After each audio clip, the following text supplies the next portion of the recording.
Hello, it's Marni Penner, and I'm an anxiety and a social anxiety coach. And today I'd like to talk about how I discovered the last element in overcoming social anxiety, and that was the element of acceptance. I have a cold today, so you'll have to excuse my raspy voice. Okay, so let me just quickly summarize my journey out of my crippling social anxiety before I found the concept of acceptance. So I had very crippling panic-based anxiety with everyone. I went to Hungary and I finally found a friend who could help me. I was honest with him about everything, about all the things I didn't want to say, all the things I was ashamed of, my deepest secrets. And I noticed that when I was honest with him, my anxiety went down. And I was also realizing that I was feeling less and less shame with other people, and that by being honest with other people, my shame and anxiety was going down. As I was freeing myself from shame, I also realized that actually I love people. And that when I loved people and I felt positive emotions, like being interested in them, caring about them, being present with them, having fun, enjoying my time with them, this also enabled me to be present in the situation, which made my anxiety go down.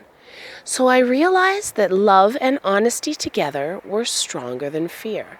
And I started to apply love and honesty in every single social situation I found myself in, with making close friends, going to school, working at the store, and it was working really, really well.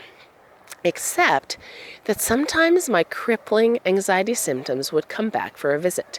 And then I would get scared. I was like, oh no, they're coming back for a visit. And then I would be scared of the symptoms, which would make the symptoms even worse. And they would get worse and worse and worse. And I'd go spiraling back into panic. And this was very, very discouraging. I was thinking, well, is love and honesty not the solution?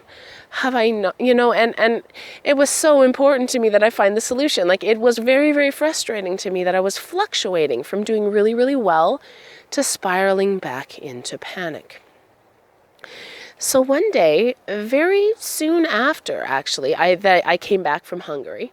I was back in Canada, and I watched the movie A Beautiful Mind. And to my surprise, Dr. John Nash also found the concepts of love and honesty.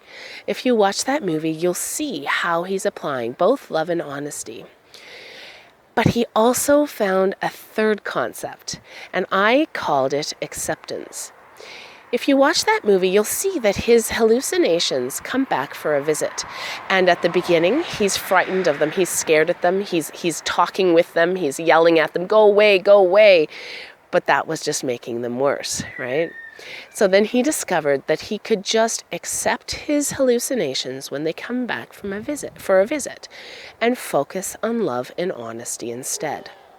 He doesn't say that in the movie, but I see it. And so I told myself, okay, Marni, you too, just accept the anxiety symptoms and scary intrusive thoughts whenever they come back for a visit, and focus on love and honesty instead. So whenever I'd be going to a situation or I'd be in a social situation and my anxiety symptoms and intrusive thoughts came into play, I just told myself, that's just my social anxiety symptoms. I'm just going to accept them, and I'm going to focus on love and honesty instead. So I would walk into the social situation, I would tell myself, love them, be interested in them, care about them, be present with this other person. And I would tell myself, be honest about what you're feeling right now, how you're feeling, what you're thinking. If you're not very close with this person, you don't have to tell them in detail what you're feeling, but you can admit your general emotional state, such as, I'm not having a good day. I have a cold, I hardly slept last night, right? So anyway, and then if the anxiety symptoms would just keep staying and staying, I would take a bathroom break. I had to force myself to take a bathroom break.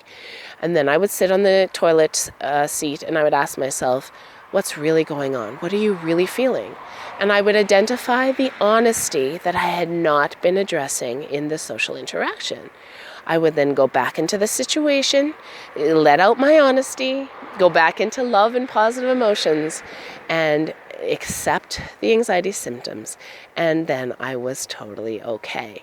And because I was accepting the anxiety symptoms, they came less and less frequently. They become less and less stronger until one day I realized I haven't had those anxiety symptoms for years. And you've probably read when you're trying to find the solution to anxiety that you should accept the symptoms. Well, it's easier said than done, because what they're not telling you is what to focus on instead, right? You accept the symptoms and you focus on love and positive emotions and honesty instead.